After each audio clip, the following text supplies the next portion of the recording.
ગોસ્વામી ફળીમાં છેલ્લા 3 દિવસથી અનિયમિત પાણી આવે છે અને પાણી આવે તો રાતના 2 વાગે પાણી આવે છે કે જે અડધો કલાક માટે જ આવે છે. એમાં ઉપર ટોકા પર જયારે પાણી ચડાવવાની વાત આવે તો મોટરો રાતના 2 વાગે અમે મોટર ચાલુ કરીને પાણી ચડાવીએ છીએ.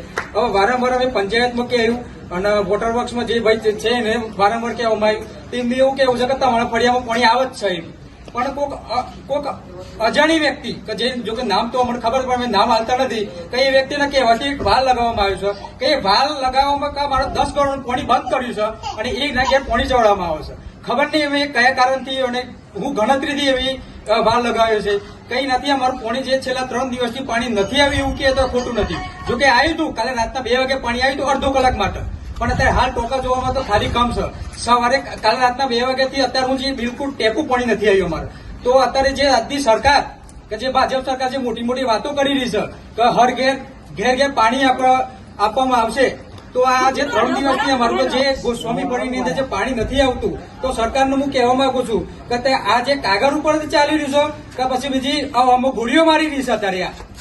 એટલે ખાસ વિનંતી છે કે અમારા 3 દિવસથી જે પાણી નથી આવતું, અમે એવું નથી કહેતા આખો દિવસ પાણી હાલ હોય, પણ ફક્ત 2 કલાક માટે પણ હવારમાં પાણી કોઈ પણ ટાઈમે જે ચાલુ દિવસોમાં રાતના નહીં પણ ચાલુ દિવસમાં ખાલી 2 કલાક પાણી અમને હાલે ને તો અમારા માટે પાણી ઘણું છે.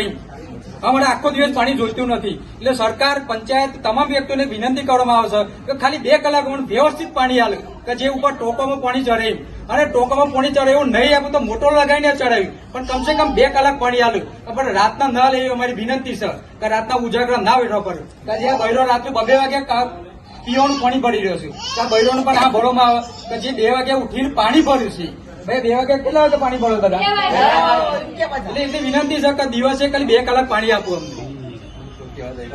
રાતે પાણી આવે છે, રાતે 2 વાગે પાણી આપે અને દિવસે ઢોરોને પીવાની પણ તકલીફ બહુ પડે છે. તો આ સરકાર મોટી મોટી યોજનાઓ કરેલી છે, છતાં પણ આટલી ગામડાઓમાં પરિસ્થિતિ વિકટ બની છે. તો સરકાર વિશે મારે શું જણાવવું?